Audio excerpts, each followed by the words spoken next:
one of the branches of the human race. As a section of humanity, he occupies a position in the world at the present time most unfavorable and most uncomfortable. The black people are subjects of ostracism. It is said that our humanity has shown us no more love, no greater sympathy than we are experiencing. Wheresoever you go throughout the world, the black man is discarded, is ostracized, is relegated to the lowest in things, social, political, and economical. This therefore suggests a problem and one that must be solved. We in this section of the world are not entirely free from this unkind, unsympathetic, and uncharitable behavior of the groups or races around us. But since man has been placed on his own responsibility, whether he be black, white, or yellow, he must act on his own account. We will not unduly whine or complain, but reason among ourselves and see what can be done to remedy this state of affairs. Life is a conflict. You have to fight your way through it, whether you will it or not. Those of us who are able to fight most stubbornly live, accomplish most, and to them go the laurels, the palms, and triumph of our civilization and world. We unfortunately have not been trained nor educated in the truths of life. Paradoxically, sympathy has shown us no more love, no greater sympathy than we are experiencing. Wheresoever you go throughout the world, the black man is discarded, is ostracized, is relegated to the lowest in things, social, political, and economical. This therefore suggests a problem and one that must be solved. We in this section of the world are not entirely free from this unkind, unsympathetic, and uncharitable behavior of the groups or races around us. But since man has been placed on his own responsibility, whether he be black, white, or yellow, he must act on his own account. We will not unduly whine or complain, but reason among ourselves and see what can be done to remedy this state of affairs. Life is a conflict. You have to fight your way through it, whether you will it or not. Those of us who are able to fight most stubbornly live, accomplish most, and to them go the laurels, the palms, and triumph of our civilization and world. We unfortunately have not been trained nor educated in the truths of life. Paradoxically so. May I say something to you to give you a true knowledge of yourself and life, so that the same glory and success attained by other men who understand themselves may be yours. Man in the full knowledge of himself is a superb and supreme creature of creation. When man becomes possessor over the knowledge of himself, he becomes master of his environment, the captain of his own ship, the director of his own destiny, the accomplisher of his own ends. Man should understand himself because man is full of knowledge, and this knowledge is a gift of nature. When Mother Nature created man, she deprived him of nothing. He was given the faculty of understanding all things around him. This faculty for understanding has not been taken away from him. None of his senses have been taken away from him. So there is no excuse for the black man in lacking the knowledge that man is used to beautify the world and produce all that he needs for his happiness and civilization. Look the world over, and whatever you see in it that is pleasing to man, contributing to man's comfort, to his needs and to his satisfaction, it is but the work of man. Man blessed with the knowledge of himself and the understanding of all things around him. If you are able to live with the knowledge of yourself and with the greater knowledge of nature, you must know what is good and what is not. You must know what is finite. You must know that which is material, physical, and otherwise is at your disposal to create or otherwise use. If we leave America and go over to the east to Japan, they will be telling their fellow citizens of Japan of the wonderful accomplishments of the Japanese people, proving that man is moving onward as time moves on. But you have hated yourselves as you have done in previous years. You have shown malice, prejudice, and hate to each other. And the result is that while other races have made progress, while India has made progress towards nationalism, while Ireland has made progress towards republicanism, while the whole world has made progress in man's accomplishments, you still stand fighting yourselves, dishonoring yourselves, showing no disposition toward that higher life, so that you will be abundantly blessed. So reflect and think that you were created for some purpose other than exhibiting malice toward your neighbor or fellow men of your own race. What a pity it is that we cannot stand united without a written law. There is no written law compelling other races to stand together. They are brought together by the gentle touch of nature. The unwritten law of nature causes them to stand together on all occasions.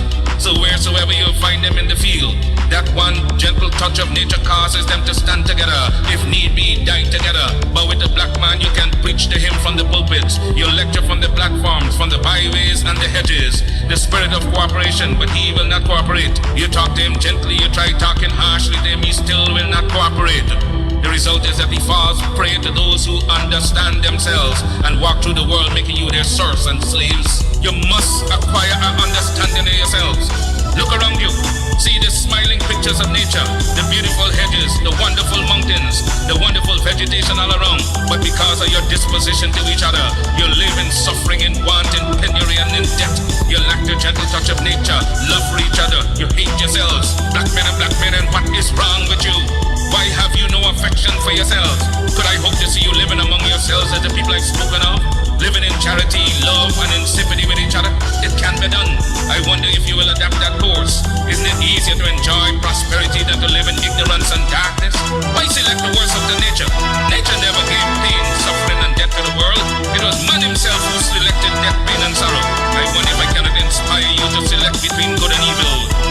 impress upon you once again that whatsoever your hardships may be, whatsoever your difficulties in life, they are your own selection. And so if you encourage them, if you husband them and take them to your bosom, they will abide with you. Nature will not take them away from you, as Mother Nature did not give them to you. She is not responsible for your sorrows.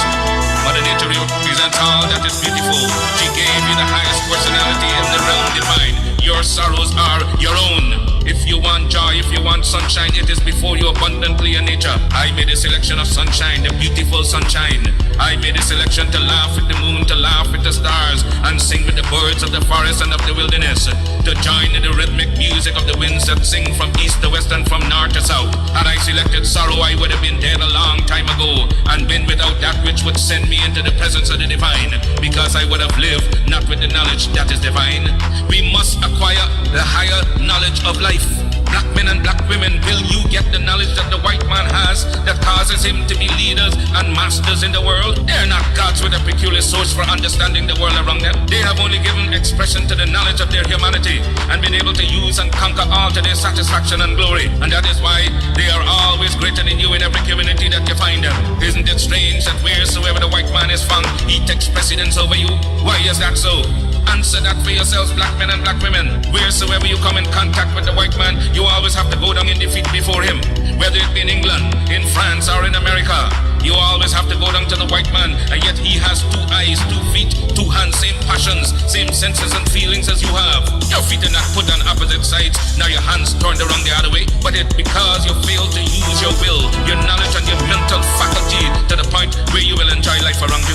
I'm only here and not in the gutters and in the pond of despair because I use my intelligence, and I swear that no man alive shall ever use his intelligence in understanding the works of nature more than I shall rise as high as he ascends. I shall meet him on the same platform of mental equality and fight him till thy kingdom come, because nature created us equal. I want you to make up your minds as I made up my mind years ago. Make up your mind that you will rise to the knowledge of your soul. Because of your ignorance, you cannot understand and decide between good and evil. You don't know whether you're doing right or wrong. With a greater knowledge of life, you're able to appreciate all things around you. I'm able to gather you here because I understand you. Understand your neighbor, your wife, your children, and you will be able to live in harmony with each other and get the best of the life. The early Africans were able to be the fathers of our civilization because they persevered in their object. When we hear the civilization of the Alexandrias, of the Timbuktus, the creation of the black man in the early ages, do we realize that the civilization we now enjoy was handed down to the present century? But the black man went back to sleep and is still sleeping. We are trying to awaken you to the true consciousness of yourselves. You young black men, you young black women, may we not appeal to you knowing you as we do to turn over a new leaf, rejecting the ignorance, the foolishness, the childishness that has been your part for these many years. We have looked into your faces, you growing manhood, the rising generation, and no serious thought can we see registered on your countenance but the thought of vulgarity. I've been in your presence and my heart bleeds for you. The conduct you reflect. I've listened to your dirty language used to express yourselves when you could have expressed yourselves in good form. Can I appeal to the black manhood to turn over a new leaf? I'm ashamed of my black manhood, and what I said to the black man, I also said to the black women. Your conduct is disgraceful. Young women whose personality spells respectability, at the least provocation, the filthy words they utter would almost make you turn and run away from them. A race that cannot conduct itself any better than that is bound to go down in defeat, is bound to go down in death, in hell, and in degradation. Your conduct is going to destroy you. You're driving your best friends away from you. Men will not respect you because you do not respect yourself. As I come in contact with my race from both a financial and social point of view, I realize how weak we are in the essentials that make for success. You are your worst enemy. The black man goes into business and tries to do the right thing, but what do we find? He gets no support from his fellow man. They lie on him, they rob him, and the next thing you hear, he's out of business, pulled down by you, his brothers. Have no faith and are dishonest to each other. There is no love for the man in black. See how we are struggling as strangers in a foreign clime, struggling in America, in Europe, in Asia, and in Africa, where men look upon us, not with love, with love, with love, with love. Part of my trial is that I was indicted along with others for conspiracy to use the United States mails to defraud in promotion of the Black Star Line steamship company. Yet my conviction was void of conspiracy in that I alone was convicted. convicted for selling stock in the Black Star Line after I knew to be insolvent. The difference between us and the trial court is that they wanted a conviction. All the others who had more to do with the actual selling of stock than I went free because they were not wanted. I received the fullest penalty that the law could impose. 5 years in the penitentiary, the maximum fine of $5,000 as provided by the law, and the entire cost of the case. A condition not generally imposed maybe once in 25 years. It was not Marcus Garvey on trial. It was not a question of money on trial. It was the principle of a race fighting for liberty on trial. And when you attack the principles of the UNIA, Garvey goes to war, and he remains on the firing line until he passes away or until Victor perches on the banner. I am going to prison because I dare to serve you. Neglect my home, a loyal and dear woman, my wife, and myself. Above all, the things I prize most in the world is the honor of my name. When they get rid of you, then what? This is only the first Marcus Garvey. There will be other cops in the fold. You met with Edward Young Clark, the acting Imperial Wizard of the Ku Klux Klan? Yes. What was that meeting like? It was rather cordial.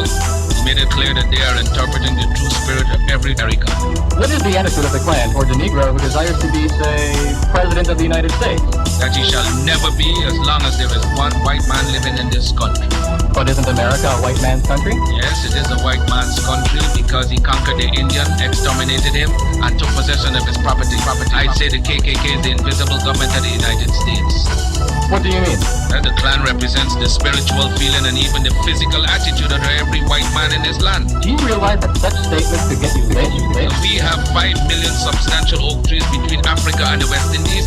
We are ready for a lynching party tonight if they wanted to. Recently, there have been several rapings of black women by whites. Was that discussed? Yes, it was. He claims that they are as much against that as any self-respecting Negro should be. But I know better. In my opinion, they are structured for the purpose of offending, suppressing, and killing Negroes. I would advise every Negro and those who aspire to leadership to form an organization similar to that of the Ku Klux Klan, so that they may be able to look out for their own interests and not continue to be begging white people to do for them what they ought to be doing for themselves.